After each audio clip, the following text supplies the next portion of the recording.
The whisper started with a silence, not an argument, not a public statement, not a royal press release, a silence. And sometimes inside palace walls, silence is far more dangerous than shouting. Because according to the rumors now swirling through royal circles, Prince Harry was expecting another standoff, another rejection, another reminder that the distance between California and Buckingham Palace had become wider than an ocean. Instead, something unexpected allegedly landed on the table. An offer, not for Harry, for Archie. And if the whispers are even partially true, it may have changed everything. Because while the public has spent years watching the battle between father and son, another question has quietly been growing in the background. What happens to the children? What happens when the arguments stop being about Harry and start becoming about the next generation? What happens when King Charles starts looking beyond today's headlines and starts thinking about tomorrow? That is where this story gets explosive. Because palace insiders have been quietly suggesting that Charles has become increasingly focused on legacy, not power, not titles. Legacy is a funny thing. It makes people think differently. It makes old arguments suddenly seem smaller. It makes lost years feel heavier, and it makes missed opportunities feel impossible to ignore. The king is not getting younger. Everyone knows that. Nobody wants to say it too loudly, but everyone knows it, which is why the latest rumors have sent shockwaves through royal watchers. The claim that discussions may have taken place regarding future opportunities for Archie to maintain a connection with royal history, royal traditions, and even the royal estates. Notice something important, not Harry.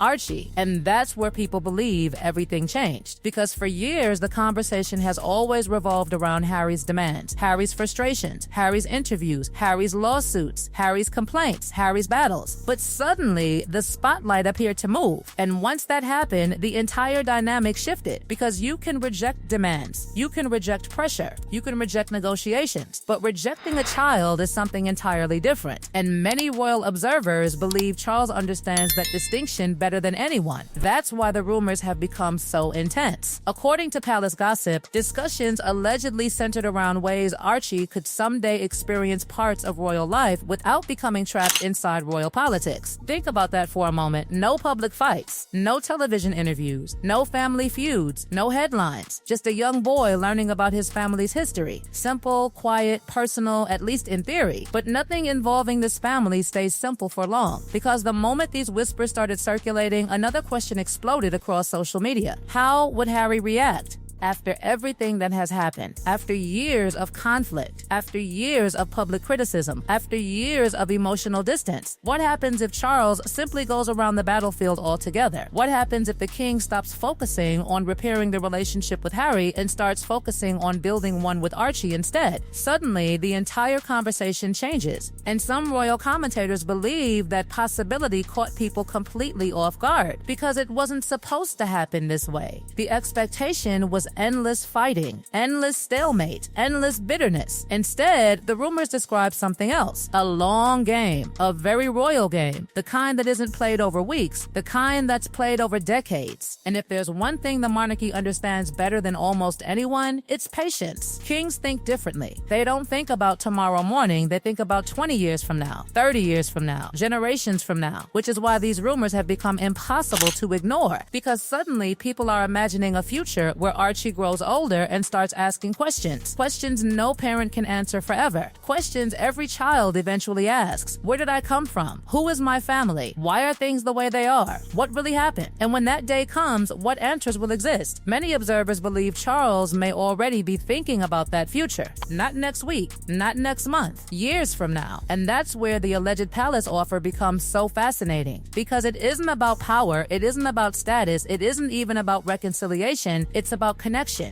to history, connection to family, connection to identity, things that become more important with age, not less. Meanwhile, Harry reportedly finds himself facing a situation he may never have expected, because conflict is familiar territory. Conflict can be managed. Conflict can be fought. Conflict creates sides. But what do you do when someone responds to years of tension with an olive branch aimed at your child? How do you fight that? How do you criticize that? How do you explain that? And that's why so many royal watchers believe this story has become far more complicated than another father-son dispute, because now there are bigger forces at work. Time, legacy, family, regret, the kinds of things nobody can control. And the clock keeps ticking for everyone, especially inside the royal family, while the public debates interviews and headlines. Charles reportedly continues focusing on a question that may matter more than all of them combined, and that is exactly where the story takes an even stranger turn. Because, according to the whispers spreading through royal circles, the alleged offer wasn't simply about a visit, a holiday, or even a future introduction to royal traditions. The real shock came from what many people believe the offer represented: hope, something that has been missing from this entire saga for years. Think about it. Every headline has been about division. Every appearance has fueled another argument. Every interview has reopened another wound. The public became so used to conflict that many stopped believing reconciliation was even possible. The narrative seemed locked in place forever. Charles on one side, Harry on the other, William standing somewhere in the middle, still carrying years of frustration. Meanwhile, the children remained distant figures at the center of a family storm they never created. But then came the rumors. The suggestion that Charles may have decided to focus on the future instead of the past. And suddenly, people began asking an uncomfortable question. What if the king isn't trying to win? What if he isn't trying to punish anyone? What if he's simply trying to prevent another generation from inheriting the same bitterness? That possibility changed everything, because while Harry's critics and supporters continue arguing about who is right and who is wrong, time continues moving forward. Children continue growing up. Memories continue forming. Opportunities continue disappearing. And perhaps nobody understands that better than Charles. After all, royal history is filled with stories of fractured relationships, missed chances, and regrets that lasted decades. The monarchy has survived wars, scandals, abdications, betrayals, and family feuds. Yet some of the deepest wounds were never political at all. They were personal. The kind of wounds created when family members stop speaking. The kind that cannot be repaired by titles, palaces, or power. And that's why these latest whispers have captured so much attention. Because for the first time in a long time, the conversation appears to be shifting away from revenge and toward legacy. Sources of speculation claim that Charles has become increasingly aware that history eventually judges everyone differently. Today's headlines become tomorrow's footnotes. Public battles fade. Personal relationships remain. That realization may be influencing everything. And if that's true, then Harry may find himself facing a situation unlike any he has encountered before. For years, every disagreement produced another battle. This doesn't look like a battle. It looks like a question. A simple question. What kind of future should Archie have? And that question becomes harder to avoid with every passing year, because one day Archie will inevitably learn about his family history. He will learn about the monarchy. He will learn about his grandfather. He will learn about the choices that shaped everyone's lives. And when that happens, people wonder what story will be waiting for him. Will it be a story about permanent separation, or will it be a story about opportunities that remained open despite everything? That is why so many observers believe the alleged palace offer carries symbolic weight far beyond its actual details. It sends a message, a quiet one, a message that some doors remain open, not because old arguments have been settled, not because everyone suddenly agrees, but because family history is larger than any single dispute. Meanwhile, the pressure surrounding Harry continues growing, not from reporters, not from critics, not even from the palace, from time itself. The same force that changes every family. The same force that eventually forces every person to decide what matters most. And perhaps that is what makes this story so compelling. Because beneath all the royal drama, the titles, the headlines, and the speculation, there is a deeply human question sitting at the center of everything. How long can a family remain divided before someone decides enough is enough? Nobody knows the answer. Maybe Charles knows. Maybe Harry knows. Maybe neither of them knows at all. But according to the rumors now spreading across royal watcher circles, something has undeniably changed. The conversation is no longer focused solely on what was lost. People are starting to talk about what could still be saved. And that possibility may be the most shocking development of all. Because while everyone expected another round of public conflict, another emotional standoff, another chapter in a never-ending feud, the whispers suggest something entirely different may be happening behind closed doors. Patience, planning, a long-term vision. The kind of strategy that doesn't make sense in today's news cycle, but makes perfect sense over the course of decades. Whether the alleged offer is real, exaggerated, or somewhere in between, almost becomes secondary to what it represents. A reminder